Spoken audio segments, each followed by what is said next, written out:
길이 막혔을 때라고 하는 제목으로 우리 말씀을 듣도록 하겠습니다. 내 힘으로 감당할 수 없는 큰 위기가 어느 날 예고 없이 내 삶에 들이닥쳤을 때, 그때 우리는 어떻게 해야 될까? 기독교 심리학자 프랭크 미너스라고 하는 분이 몇 가지 좋은 해안을 우리들에게 제시해 주고 있습니다. 첫째는 예수 그리스도 안에서 반드시 이 문제 해결할 수 있다고 믿어야 된다, 이렇게 말씀을 하십니다.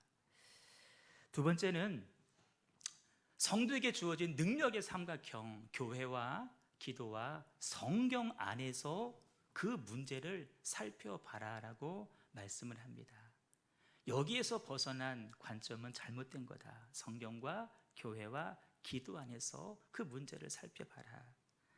세 번째는 하나님은 막다른 골목에서도 나와 함께 하시는 하나님이시다. 아멘. 이거 꼭 믿어라라고 말씀을 합니다. 네 번째는 문제가 있거든 문제 피하지 말고 문제와 직면하라라고 권면을 합니다. 포기하지 말아라. 절대 포기하면 안 된다. 설사 패배한다 할지라도 그 패배를 성숙의 기회로 삼아라 라고 당부를 하고, 마지막 하나님의 관점에서 그 문제뿐만 아니라 인생 전체를 한번 살펴보라라고 제안을 해 줍니다. 여러분, 이 7가지 제안 중에 몇 가지나 삶 가운데 적용하고 계십니까? 분명한 사실은 하나님을 믿는 성도들도 뜻하지 않은 인생의 어려움 겪게 된다는 것입니다. 아니, 어쩌면 지금 그 문제의 한 복판에 계신 분 이 자리에 계실지도 모르겠습니다. 그러나 여기 더 분명한 사실 하나가 있습니다. 우리가 그렇게 힘든 문제 앞에서 신음하고 있을 때 우리 하나님, 우리를 모른 채 하시거나 외면하시는 하나님이 결코 아니라는 것입니다. 우리가 믿는 하나님은 하나의 문이 닫혀 있을 때 또 다른 문을 열어놓으시고, 한 길이 막혀 있을 때 새로운 길을 열어놓으시고 우리를 기다리시는 하나님이신 줄로 믿습니다. 여러분, 하나님께서 여시는 길, 하나님께서 준비하신 새 길은 내가 기존에 가고자 했던 길보다 훨씬 더 좋은 길이고 넓은 길이고 축복의 길인 줄로 믿습니다. 내 그것을 분명히 인정하고 믿으신다면 오늘 우리들이 무엇을 해야 될까 자명해 줍니다. 새로운 길, 또 다른 길을 예비하시고 우리를 기다리시는 하나님께로 달려가야 될 줄로 믿습니다. 괜히 여러분, 지금 막혀있는 그 길 앞에서 울며 좌절하며 불평하며 원망하며 살 것이 아니라 이미 새 길을 열어놓으시고 새 문을 활짝 열어놓으시고 우리를 기다리시는 하나님 앞에 힘껏 달려갈 수 있는 저 여러분 꼭 되시기를 주님의 이름으로 축복합니다.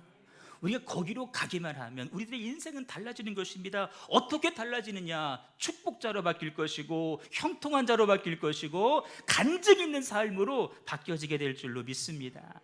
본문은 막다른 길에서 새 길을 여신 하나님을 경험한 한 사람을 소개하고 있습니다. 바로 히스기야라고 하는 유대 나라의 왕입니다. 히스기야가 누구냐? 3절에서 스스로 고백했던 것처럼 하나님 보시기에 진실함과 전심으로 살았던 사람입니다. 하나님과 사람 앞에서 선하게 살았던 아주 신실한 왕이었습니다. 실제 히스기야는 과거 그들의 조상들이 세웠던 우상 숭배의 단을 다 무너뜨린 사람입니다. 온 나라 백성들로 하여금 우상은 안 돼, 하나님 섬겨야 돼. 여러분, 왕이니까 명령해서 가능했겠지? 그렇지 않습니다. 우상 숭배, 왕의 권력으로 해결될 문제 아닙니다. 이것은 루터가 했던 종교 개혁만큼이나 어려웠던 문제이고 이미 히스기야 앞에서 수많은 왕들이 그 일을 해결하려고 했지만 실패했던 일입니다. 그 우상을 다 헐어버리고 대신에 하나님의 전을 수축하게 됩니다. 그리고 나서 외세가 쳐들어옵니다. 아수르란 나라가 쳐들어올 때에 무기를, 군대를 정비한 것이 아니라 성전에 올라가서 기도함으로 말미암아 18만 5천 명이나 되는 적군과 싸워서 큰 승리를 일궈낸, 유대 역사 가운데 정말 찾아보기 어려운 몇 안 되는 신실한 왕이 바로 히스기야 왕입니다. 그런데 오늘 본문 1절 보니까 그랬던 히스기야가 병이 들어서 죽게 되었다라고 말씀을 하십니다. 이 그때에는 앞서 행한 그런 일들을 이루어내고 난 다음에 바로 병들어 죽게 됐다는 표현입니다. 여러분 납득이 되십니까? 아니 그렇게 선한 왕이라고 한다면 우리 신데렐라 이야기처럼 하나님께 큰 복을 받아서 건강하게 장수하고 행복하게 살다가 돌아가실 때에도 그 조금의 고통도 받지 않고 하늘나라로 갔다라고 끝이 내야 좋을 것 같은데, 그 위대한 일을 다 이루어낸 그 다음에 히스기야가 병들어 죽게 되었다는 것입니다.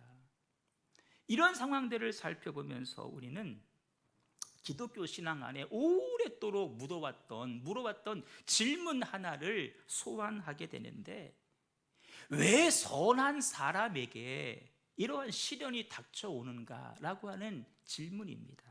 이 질문은 하나님을 믿지 않는 사람들로 해오는 질문입니다.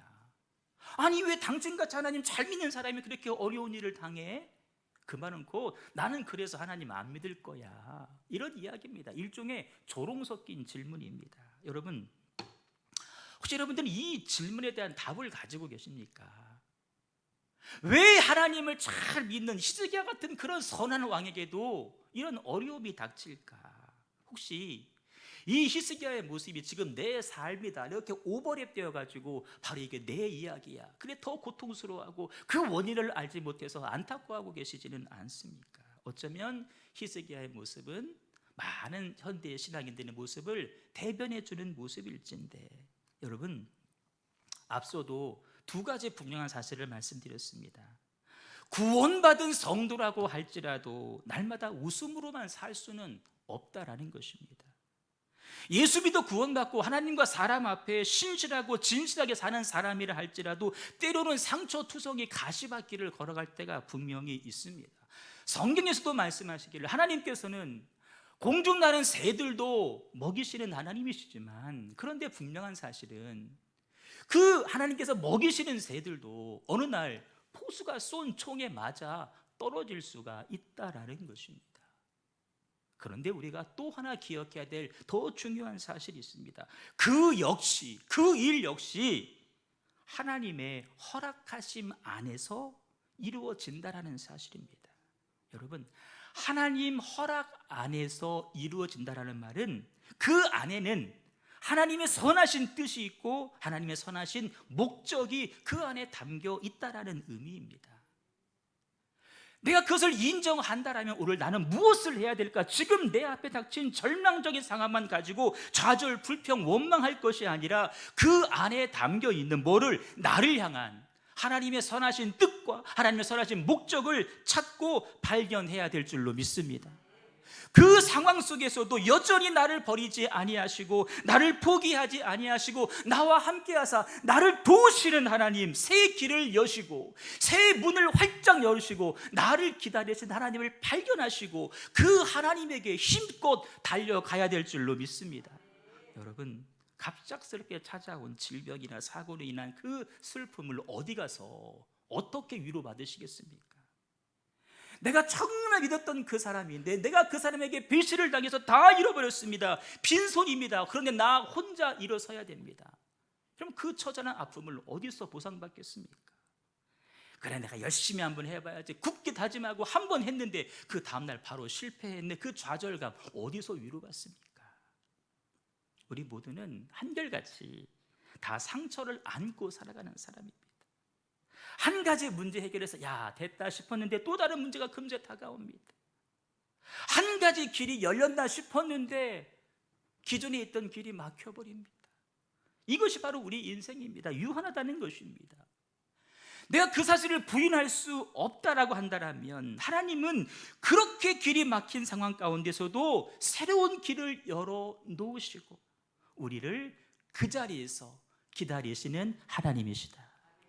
우리를 그 새로운 길을 다 열어놓으시고 거기서 우리를 기다리시면서 이쪽으로 와, 이리 와, 이리 와, 이리 와, 우리를 초청하신 하나님, 이것을 믿으시고 살아가는 삶이 바로 성도의 삶, 믿음의 삶인 줄로 믿습니다. 이 진리를 삶 가운데 경험했던 한 목사님이 계십니다. 해롤드 쿠시너라고 하는 목사님이 계신데, 이분은 천성적으로 참 착하신 분이시고 그 교인들에게 정말 사랑과 존경을 받는 목사님이셨는데, 하나님께서 그 가정에 귀한 아들을 선물로 주셨습니다.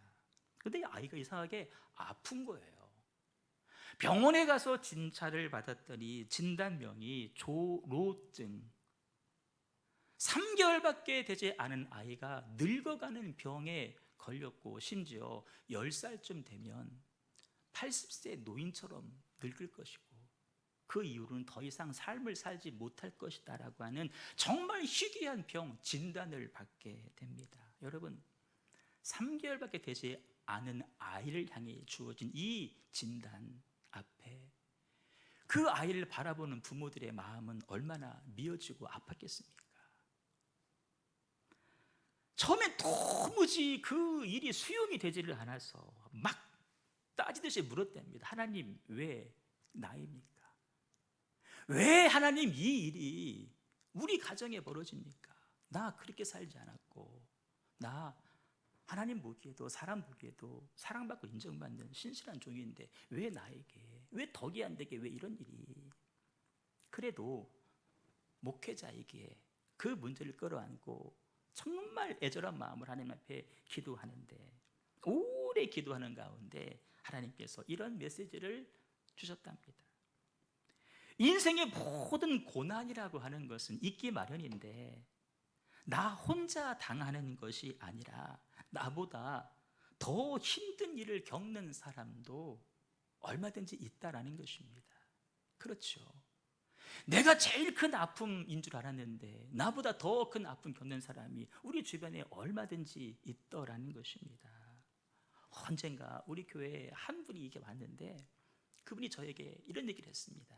그분이 간경화로 너무나 힘겨운 삶을 살고 절망 가운데 살고 있는데, 어느 날 길을 걸어가다 보니까 두 다리가 없는 사람을 보게 됐다는 것입니다.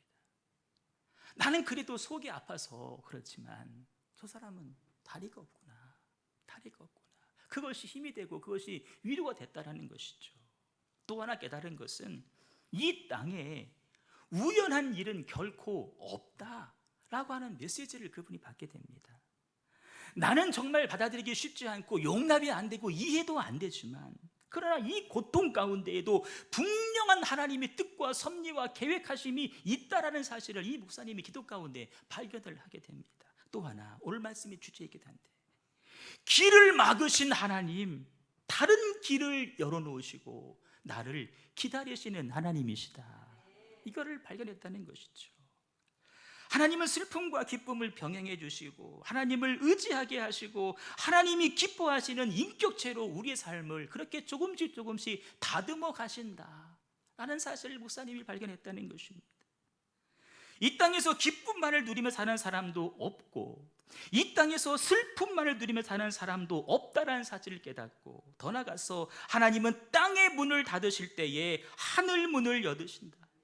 한 가지 문을 닫으시면 다른 문을 여시고 우리를 기다리시며 우리를 그리로 초청하시는 하나님이시다. 이 결론을 목사님이 내리게 됐다는 것입니다. 여러분, 대신 채운 것 없이 잃어버리는 것은 없다라는 말이 있습니다. 무슨 말이냐면은, 더운 공기가 방 안에서 빠져나갈 때 그 자리에는 찬 공기가 대신 채우는 것입니다. 인생의 아픔과 슬픔으로 인해서 텅 빈 것 같은 내 마음 가운데 그 텅 빔으로 계속 존재하는 것이 아니라 그 자리에는 세상 그 무엇으로도 채울 수 없는 하나님의 은혜가 바닥에서만 경험할 수 있고 실패의 자리에서만 경험할 수 있는 하나님의 그 은혜가 그 텅 빈 공간에 대신 채워지는 줄로 믿습니다. 우리는 이것을 아는 사람이고 이 맛으로 사는 사람 아니겠습니까? 우리 가운데 공고한 삶을 좋아하는 사람은 한 사람도 없습니다. 모든 사람은 다 형통하고 기쁜 날만을 고대합니다. 근데 여러분, 꼭 그런 삶이 행복한 삶일까? 라고 물을 때 성경은 그렇지 않다라고 이야기를 합니다. 예수님 말씀하신 어리석은 부자를 한번 보십시오. 이 사람은 여러 해 동안 쓸 물건을 가득 쌓아둔 사람입니다. 그것을 바라만 봐도 흐뭇하고 먹지 않아도 배가 부를 사람이고, 주변에 많은 사람들이 그 사람을 보면서 어머 부럽다 부럽다 그럴 사람입니다. 그런데 그가 스스로 말하기를, 야, 내가 많이 쌓아두었으니 이제부터는 평안히 먹고 놀고 쉬고 마시고 즐기자. 그 부자의 이야기입니다. 그 말을 들은 예수님께서는 이렇게 말씀하십니다. 같이 읽어요. 시작. 하나님은 이르시되 어리석은 자여, 오늘 밤에 내 영혼을 도로 찾으리니 그러면 내 준비한 것이 누구의 것이 되겠느냐 하셨으니, 너 참 많이 준비하느라고 애를 썼다. 그런데 미안해, 내가 오늘 그거 네 영혼 가져가면, 네 목숨 거둬가면 그 쌓아놓은 거 누구 거냐? 라고 말씀을 하시죠. 여러분, 정말 이 부자가 행복한 사람일까? 여러분, 정말 이 부자가 여러분 진심으로 부러우십니까? 그러면 안 됩니다. 이 사람 행복한 사람 아닙니다. 그건 우리의 착각입니다. 여러분, 나 하고 싶은 거 다 하고 사는 사람 결코 행복한 사람 아닙니다. 사람은 그렇게 만들어진 존재가 아닙니다. 여러분, 매일매일 산의 진미 먹고 매일매일 잔치하는 사람이 자기 삶 행복하고 만족하다고 여길까요? 결코 그렇지 않습니다. 그런 사람 자기 삶 감사를 모릅니다. 자기 삶에서 자족함을 알지 못합니다. 늘 불평합니다. 그러는 사이에 그의 영혼은 조금씩 피폐해져 갑니다. 여러분, 불행한 삶입니다. 안타까운 삶이죠. 근데 하나님은 저와 여러분을 너무나 사랑하셔서 우리가 그렇게 살기를 원하시지를 않습니다. 감사도 모르고 자족도 모르고 만족도 모르는 그런 삶 하나님 우리가 절대 살기를 원치 않으십니다. 그걸 알려주고 싶어요. 어떻게 하면 알 수 있을까? 우리가 알지 못합니다. 그래서 하나님께서 생각 끝에 공고한 날을 우리 삶 가운데 허락하심으로, 하나님께서 허락하신 겁니다. 하나님이 주신 게 아니에요. 하나님이 잠깐 허락하신 겁니다. 그 잠깐의 공고함을 허락하심으로 말미암아 좋은 일, 나쁜 일을 나란히 맛보게 하시는 겁니다. 여러분, 스테이크만 먹는 사람은 스테이크가 맛있는지 모릅니다. 근데 정말 수입 냉동 삼겹살 먹다가 생으로 된 고급 한우 먹는 사람들은 야, 이거 진짜 맛있네, 그 맛을 알지 않습니까? 우리의 삶의 어려움이나 부족함이 없으면 좋겠지만 그건 우리의 생각입니다. 하나님의 생각은 우리의 생각과 다릅니다. 우리 삶의 때로 드리워진 검은 그림자, 부족함, 상처와 아픔, 그것은 우리를 향한 하나님의 크신 사랑이고 우리를 향한 하나님의 크신 배려이고 하나님께서 계획하에 허락하신 놀라운 삶의 조화라는 것입니다. 하모니. 그리고 우리는 이 하나님의 사랑과 하나님의 배려와 하나님의 그 조화 속에서 하나님의 지혜를 얻게 됩니다. 하나님의 놀라운 인격을 우리도 조금씩 닮아가게 되어 있습니다. 하나님을 의지하게 돼요. 여러분, 삶에 어려움이 없으면 하나님 의지할 사람 없습니다. 그 삶의 어려움 때문에 하나님을 의지하게 되고 삶의 공고함과 궁핍함 때문에 하나님 앞에 엎드려 기도하는 것입니다. 주어진 것에 대해서 감사도 그때 할 수 있는 것입니다. 주의 말씀을 들으면서도 그래 저것은 내가 드려야 될 말씀이고 내게 주시는 말씀이야, 말씀에 귀를 기울이게 된다는 것입니다. 여러분, 지금 이런 삶을 살고 계십니까? 그렇다면 이미 승리의 대열에 동참하고 계신 것입니다. 우리 모두는 이 대열에 동참하셔야 됩니다. 이건 하나님의 간절한 소원이십니다. 여러분, 모든 인생에게는 삶의 좋은 일뿐만 아니라 문제도 있기 마련인데, 그렇다고 그래 어차피 삶에는 어려움도 있기 마련이야, 그건 하나님의 뜻하심이야, 그렇다고 해서 뜻하심이니까 그냥 문제 있는 그대로 내버려 둘까? 그래서는 안 된다라는 것입니다. 그 삶의 문제는 해결하셔야 됩니다. 삶의 문제는 풀어 가셔야 됩니다. 육신의 질병은 고치라고 주어진 것이고 삶의 문제는 해결하라고, 이기라고 주어진 것인 줄로 믿습니다. 근데 문제는 뭐냐?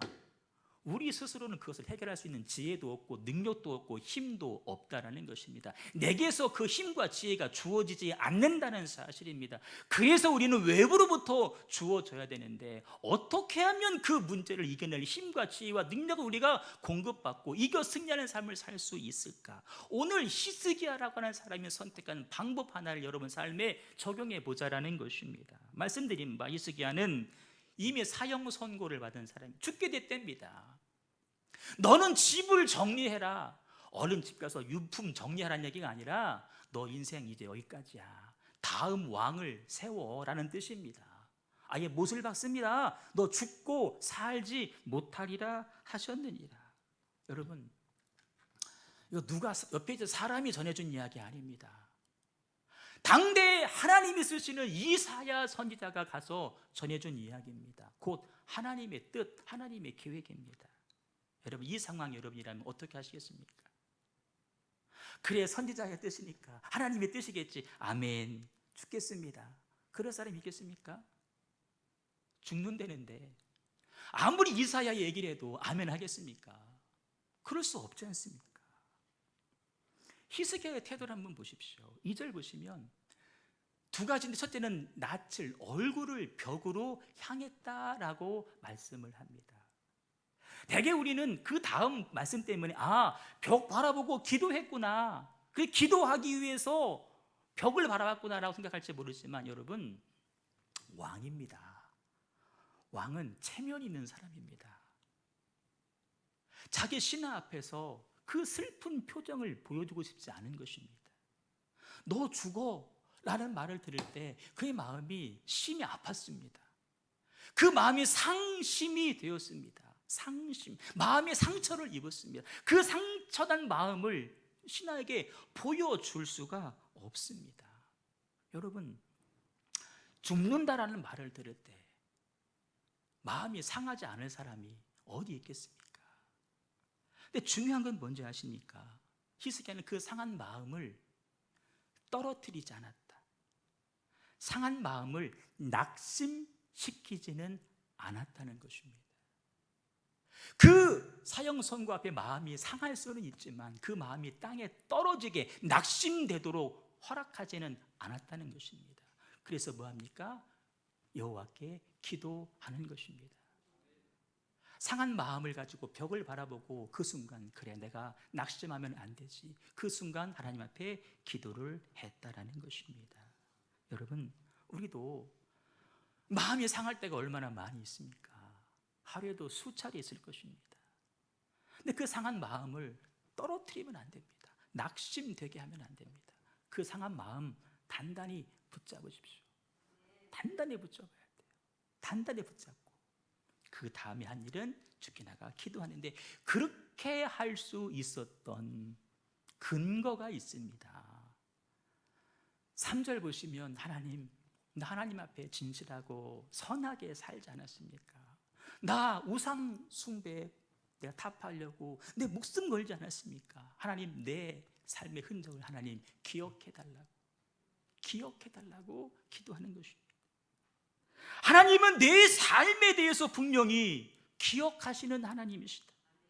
내 형편과 처지를 분명히 아시고 기억하시는 하나님이라는 사실을 내가 분명히 믿었기 때문에, 확신했기 때문에 하나님 앞에 기도할 수 있었다는 것입니다.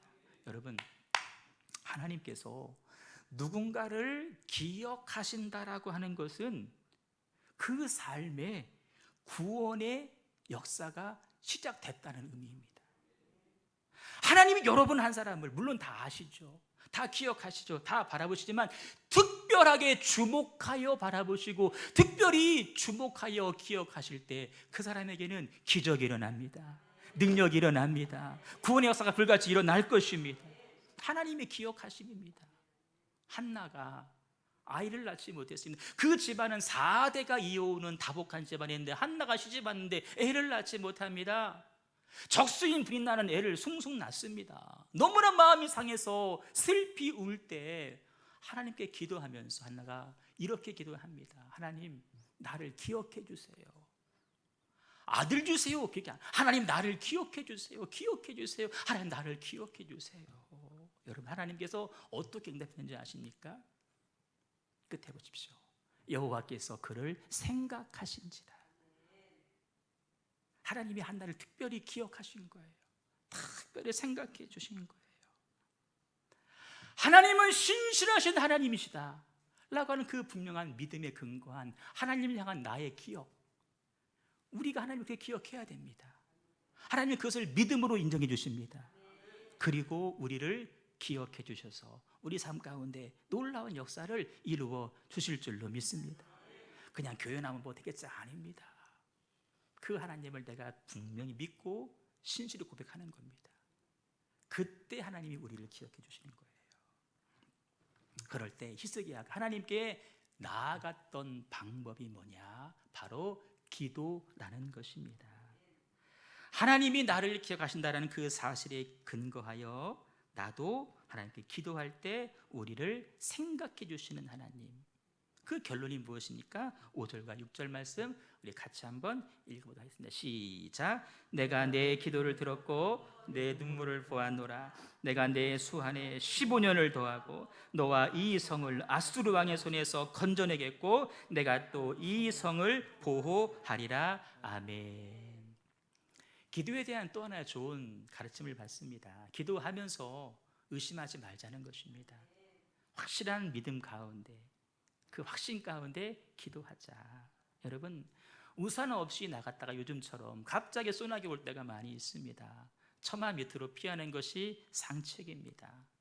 인생의 공고한 날이 왔습니다. 공고함을 피하는 것이 상책인데 어디로 피할까? 처마 및 사람 아닙니다. 하나님께 피해야 될 줄로 믿습니다. 그럴 때 하나님께 피하는 방법이 뭐냐? 하나님, 나를 기억해 주세요. 확신 가운데 기도하는 것입니다. 여러분, 삶의 중심이 어디이십니까? 몸과 마음은 지금 어느 곳에 가장 오랫도록 머물고 계십니까? 성도의 삶의 중심은 성전입니다. 비록 일주일 삶을 살아가면서 시간과 몸은 세상에 더 많이 있다 할지라도 내 생각과 내 마음, 내 중심만큼은 하나님 전에 머물러야 될 줄로 믿습니다. 팽이를 어릴 적 돌려보셨나요? 팽이 돌다 보면 중심이 흔들린 팽이는 다 훤히 중심이 보이죠. 그러다 넘어져 버립니다. 하지만 중심이 흔들려도 다시 채찍을 가하면 그 팽이는 또 빙글빙글 돌아갑니다. 왜 우리 인생이 흔들릴까?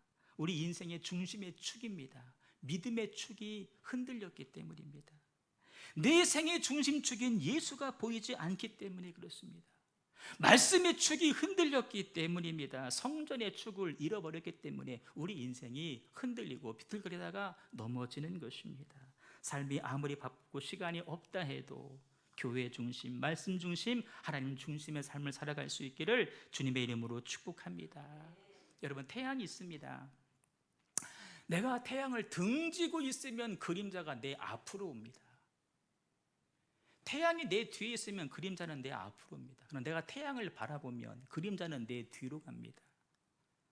뭐 하나님의 태양은 아니지만 하나님 바라보시면 인생의 그림자는 내 등 뒤로 갑니다. 근데 하나님 바라보지 않으면 인생의 그 무거운 그림자는 다 내 앞에 있습니다. 길어졌다가 짧아졌다가 사라지지는 않죠. 길어졌다가 짧아졌다가. 어떻게 없앱니까? 내가 하나님 바라볼 때 그림자 사라지는 것입니다. 그렇게 길이 막혔을 때 하나님 바라보고 히스기야가 문제를 해결받았습니다.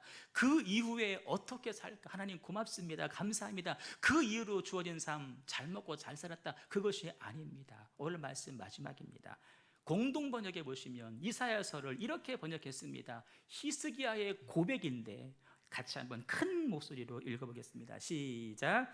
이제 한창 살 나이에 저승의 문에 들어가야 하는구나. 남은 세월을 빼앗기고 마는구나라고 생각했습니다. 그러나 하나님께서는 직조공이 천을 감아들이듯 나의 목숨을 감아들이셨습니다. 하나님, 내가 무슨 말을 하겠습니까? 무엇이라고 주께 아뢰겠습니까? 주님께서 하신 일인데 오늘 이 몸이 시작. 나도 한 아비로서 자식들에게 당신의 성실함을 알리겠습니다. 하나님이여 나를 구해주신 이는 당신이십니다. 우리는 한평생 하나님의 전에서 검은 고를 뜯으며 노래하겠습니다. 병 고침을 받은 히스기야가 하나님 앞에 난 이런 삶을 살겠습니다, 하나님 감사합니다로 끝난 것이 아니라 내 삶에 역사하신 그 하나님을 내가 간증하며 내 자손들에게 가르치며 살겠습니다 라고 고백을 하고 있다는 것입니다. 오늘 말씀을 정리할 텐데 이런 눈을 한번 감아보겠습니다. 눈을 한번 감아주세요. 반주해 주세요. 히스기야뿐만 아니라 우리 모두는 하나님께서 생명을 연장시켜 주셔서 오늘 하루를 살아갈 수 있는 것입니다. 어쩌면 닫혀있는 오늘 하루인데 하나님께서 열어놓으시고 받아, 오늘 선물이야, 하루 살 수 있는 기회를 주신 것이 아니겠습니까? 우리는 언젠가는 죽어야 될 존재인데 다만 그 시간이 오늘 하루 연장되고 있는 것입니다. 재산도 자녀도 직장도 사업도 언제까지 내 것이 될 수는 없습니다. 언젠가는 내놔야 될 날이 반드시 오게 되어 있습니다. 연장된 시간, 길이 열려진 남은 시간을 여러분 어떻게 살기를 원하십니까? 지금 닫혀있는 그 길에서 닫혀있는 문만 바라보시면서 좌절하고 불평하며 낙심하며 살겠습니까? 아니면 이것조차 하나님의 선하신 뜻과 목적이 있다라고 분명히 믿으시고 하나님 나를 기억해 주세요, 하나님의 선하신 뜻과 목적을 발견하며 그때 경험할 수 있는 열려진 새 길, 새 문을 경험하며 사시겠습니까? 참 희한하죠. 하나가 닫히면 하나님 또 하나 열어주십니다. 다 열린 줄 알았는데 또 하나가 닫힙니다.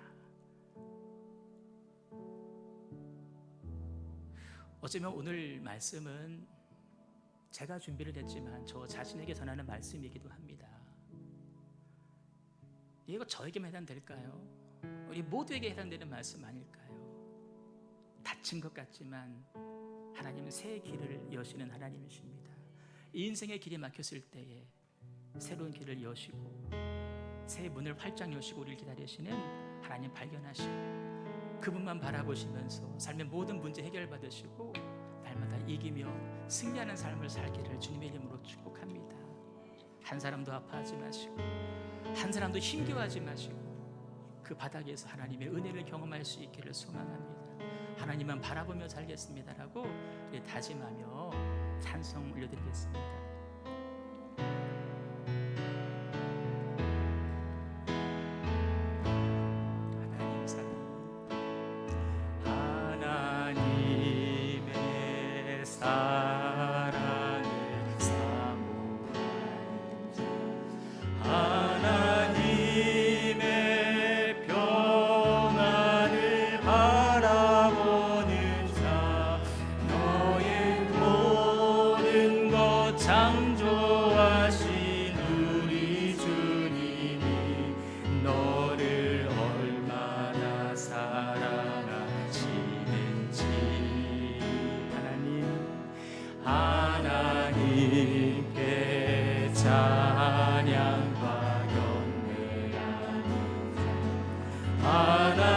하나님의 선하심을 닮아가는 자, 너의 모든 것 창조하신 우리 주님이 너를 자녀 삼으신다. 하나님 사랑의 눈으로 너를 어느 때나 바라보시고 하나님 인자한 귀로서 언제나 너에게 기울이시니 어둠에 밝은 빛을 비춰주시니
주의 사랑을 진정한 찬양 드릴 수 있도록 목마른 나의 영혼 내가 주를 부르리 나의 맘 맞춰 주소서 주님만을 원합니다 더 원합니다 나의 맘 맞춰 주소서 주께 가까이 하나님, 내 삶이 주님께로 인도하기를 원하소서. 내 삶이 주님과 멀어지지 않고 주님과 가까이 주님과 하나 되는 삶을 살기를 원합니다. 채워주소서. 채워주소서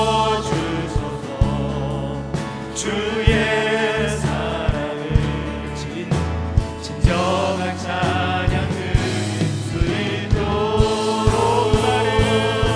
목마른 나의 영혼 주를 부르리 화면 바꿔라. 나의 맘 맞춰 주소서 주님만을 원합니다 더 원합니다 나의 맘 맞춰 주소서 목마른 나의 영혼, 목마른 나의 영혼, 주님만 부르니 주를 부르니 나의 맘 맞춰 주소서 주님만을 원합니다 더 원합니다 나의 맘. 우리 마지막 전심으로 고백하겠습니다. 목마른 나의 영혼 주를 부릅니다. 주님, 나의 마음을, 나의 사랑의 마음을 맡겨주시옵소서.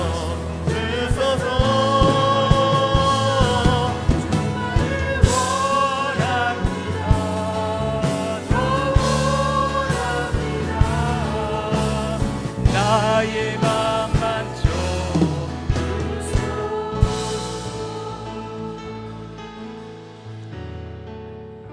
우리 하나님, 한 인생의 길이 막혔을 때 새로운 길을 여시고 우리를 기다리시는 하나님이십니다. 지금 가는 길 막혔다고 해서 좌절하고 불평하지 마시고 새 길을 여시는 하나님 발견하시고 달려가시길 바랍니다. 좋은 일만 있으면 저부터가 하나님 찾지 않아요. 어려워야 엎드리지 않습니까? 자족할 줄 알고 감사할 줄 알고, 내가 몸이 아파봐야 건강의 귀중함을 알고, 돈 없어봐야 주실 때 그것이 귀한 것 알고 잘 쓰지 않겠습니까? 하나님은 새로운 길을 여시는 하나님이십니다. 우리를 기억하신 하나님이십니다. 기도하세요. 하나님, 나를 기억해 주세요. 하나님은 신실하신 하나님이십니다. 내가 기억합니다. 믿음의 고백이에요. 하나님, 나를 기억해 주세요. 주님께 발견하고 주께 달려나갈 수 있는, 그래서 열린 문 열린 길을 경험하여 축복받으며 간증하는 형통자로 살게 하여 주시옵소서. 그런 개인, 그런 자녀, 그런 가정, 그런 교회, 나라, 민족 되게 하여 주시옵소서. 우리 합심하여 동성으로 기도하도록 하겠습니다.